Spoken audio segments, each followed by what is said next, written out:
So recently I was thinking how much I really miss the Percy Jackson series and how it's been a long time since I reread the Percy Jackson and the Olympians series, so I thought, why not reread the whole series? Especially with the Percy Jackson adaptation coming out, I'm just feeling extremely nostalgic and I just want to dive back into the world. First, we're going to start reading The Lightning Thief, obviously book 1, and I thought it'd be fun to 1, vlog it, and also 2, see if I could read the series in 24 hours. I think I can, but we'll see what happens. It is currently 11:54 p.m. and I think I will start around midnight. It's midnight, let's start.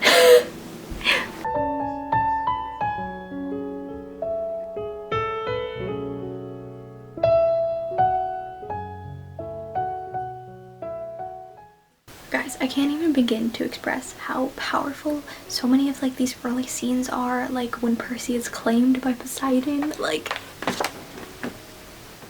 if y'all wondering what the reading playlist looks like, 1 hour of Animal Crossing steady music. I have finally finished Percy Jackson and the Lightning Thief. Of course I enjoyed it. It was very nostalgic. Obviously I feel like I remembered a lot of it. I feel like the first book plays so vividly in my mind that I just remember a lot of it. Of course I really enjoyed it. It was a lot of fun. I started tabbing stuff, so I tabbed all of the Perciveth moments and just like funny quotes. So I'm excited to dive on into the next book.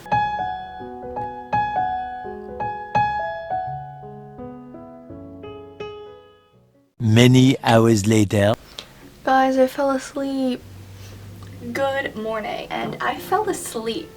Guys, I was planning on staying up and stuff like that, and I stayed up until probably 4:15 maybe, and then I just closed my eyes and I fell asleep.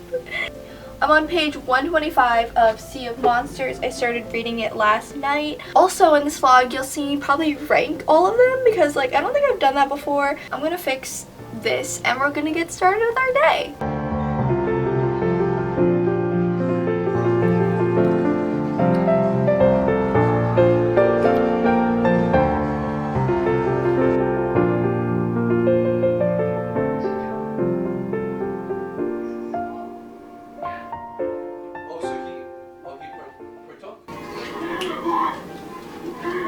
Every recital ever. Oh, I can smoking. There's probably something else burning that dripped down.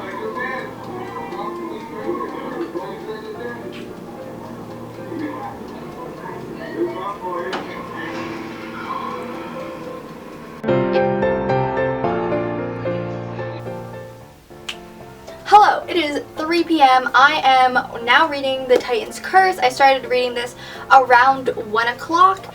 And I'm on page 194 right now. There's a lot of things I forgot that happens in The Titan's Curse. I love revisiting it because I think I remember the first 2 books really vividly. And then the 3rd book is kind of where things get hazy and details evade me, but I'm really excited.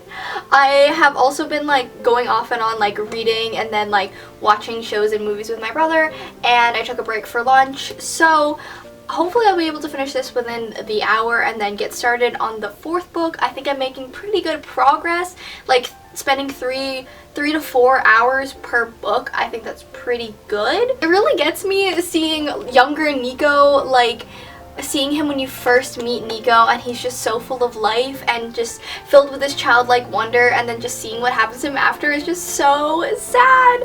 But I love revisiting these characters once again, and then Bianca is just so sweet. She is the best girl, the sweetest girl. I also had finished the Sea of Monsters earlier too, but I just keep forgetting to vlog my progress. But I really enjoyed it, but I think this might not be my favorite one out of the series. I'm not sure yet. I'm gonna give you guys my ranking in full at the end of this vlog, but that's just what I'm feeling so far. It was fun and I loved the introductions that we got to Tyson. I love Tyson. Also, as a whole, some of my favorite parts so far about reading the Percy Jackson series is just seeing life at Camp Half-Blood and what they do at Camp Half-Blood.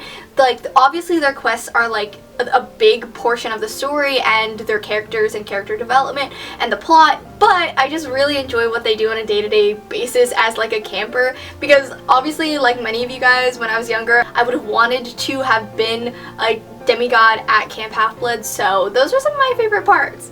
But yeah, I'm gonna continue reading.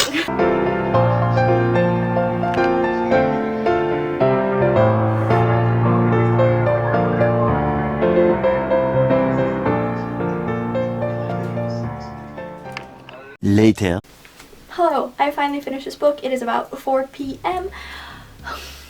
There's so much heartbreak that happens in this third book, and it makes me so sad.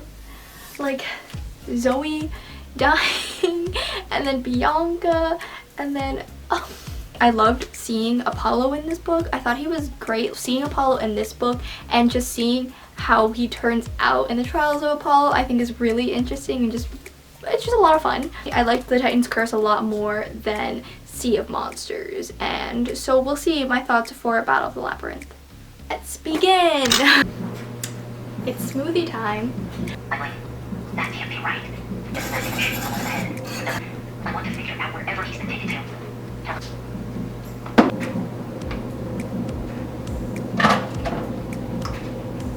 A few inches later. So I'm outside now. Change of scenery. I just started reading Battle of the Labyrinth, and Rachel Elizabeth Dare is here. So popular, unpopular opinion, I don't think Rachel Elizabeth Dare is as annoying as people think that she is. I think she's just kind of there and as like a minor kind of distraction for Percy, but I don't think she's like that big of a threat. A few moments later. So I went back inside because it's cold. It's 5:02 now. Guys, I am living for all of these little Perciveth moments, like baby Perciveth. I'm here for it.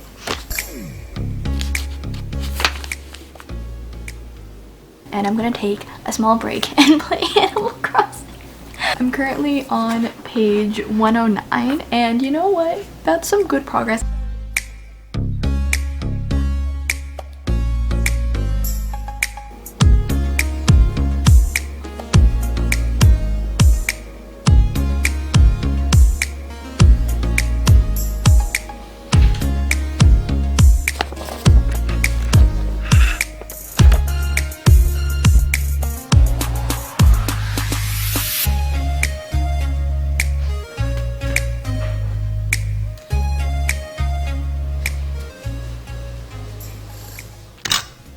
A lot that I remember from this book, but also a lot that I don't remember. So I almost completely forgot that we saw Calypso in this book, and we met Calypso for the first time.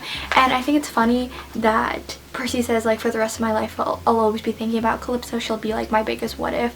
And then like she kind of becomes part of the gang. Like I just think that's so funny. Also, a lot of Calypso's demeanor is definitely different from how she is like later on, like when you see her in Trials of Apollo, when you see her in Heroes of Olympus. So I also think that's really interesting. And living for Perciveth. Perciveth in this book is just alive and well, and I am here for it. I'm on page 338.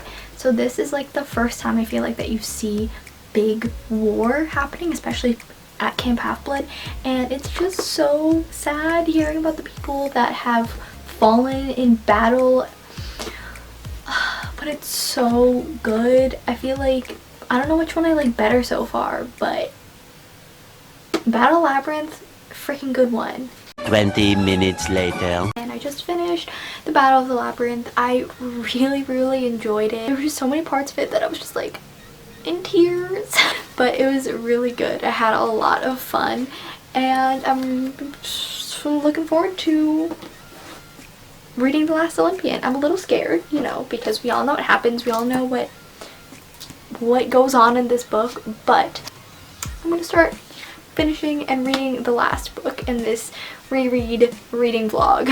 I literally just started this book and I almost forgot that Rachel kisses Percy. Like, I blocked that from my memory, and it's a little cringe. I don't hate Rachel as a character, but I just don't like that she did that. I forgot that Charles Beckendorf dies. I hate my life. Okay, I didn't forget, but I tried to forget that Charles Beckendorf dies, and here I am.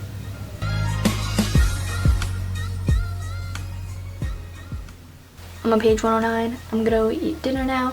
And also, I just realized that so much of the story would definitely not have been possible without Nico, especially in this book.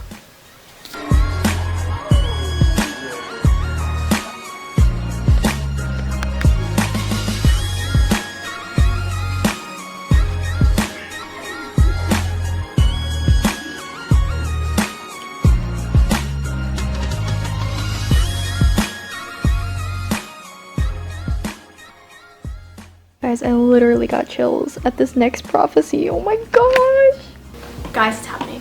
The iconic underwater kiss. This iconic Percy Jackson moment. Okay, are you ready?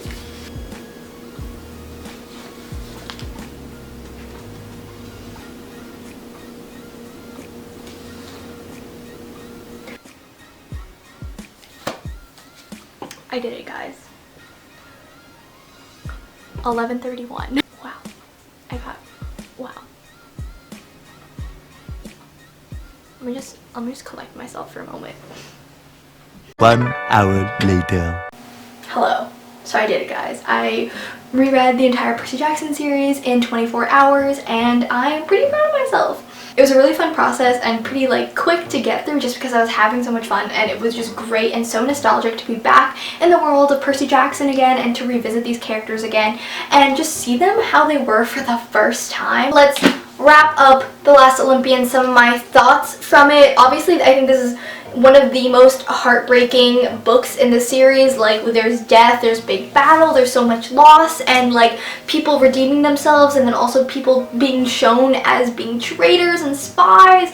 But it's just fantastic and I really enjoyed it. I'm gonna rank them. I don't think I've ever done this, but now I think I have like a pretty solidified ranking of how I feel about these books. Coming at number 5 is The Sea of Monsters. It really wasn't that I didn't enjoy this book. Obviously, I didn't not enjoy all of them.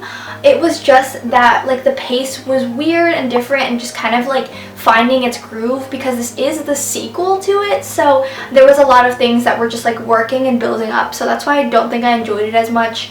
It was fun, but definitely not really my favorite. Obviously, this is my least favorite of the series. Coming in at number 4 on my list is Percy Jackson and the Lightning Thief.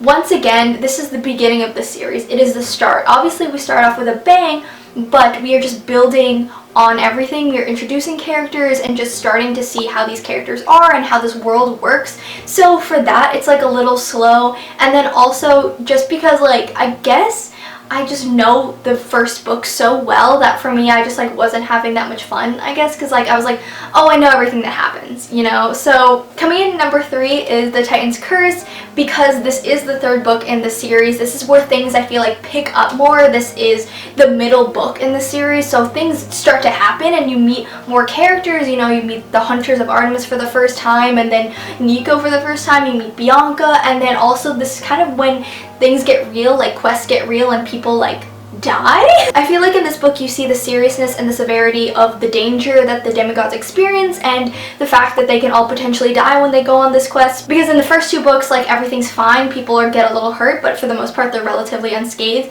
But for this one, things seem a little bit more permanent and more dangerous, and I guess for that I kind of like it more because you see how high the stakes are for these demigods. I'm not saying that I liked it more because there's more depth, okay?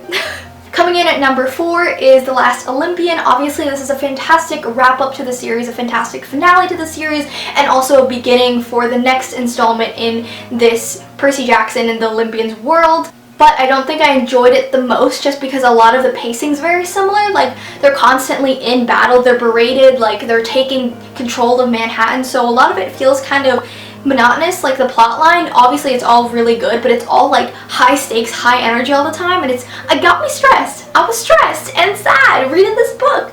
So for me it wasn't the most enjoyable one in the series, but obviously it's my 2nd favorite. And as you guys can probably tell, my favorite book in the Percy Jackson and the Olympians series is Battle of the Labyrinth. I don't know what it is about this book, but I just loved it. I had a lot of fun reading it. I thought the pace was great. I loved exploring the labyrinth and the different stories and tales that you got inside the labyrinth. There was a lot of different things going on. Obviously, I also loved seeing like Calypso for the first time, and there's just a lot of things going on that I just really, really enjoyed. So for that, it's my favorite. And then also the kiss. That's the end of this vlog. If you guys stuck around, this is probably super long, but thank you guys so much for watching. If you guys want to see more reading vlogs or Percy Jackson related videos, let me know, and I will see you guys in my next video. Bye!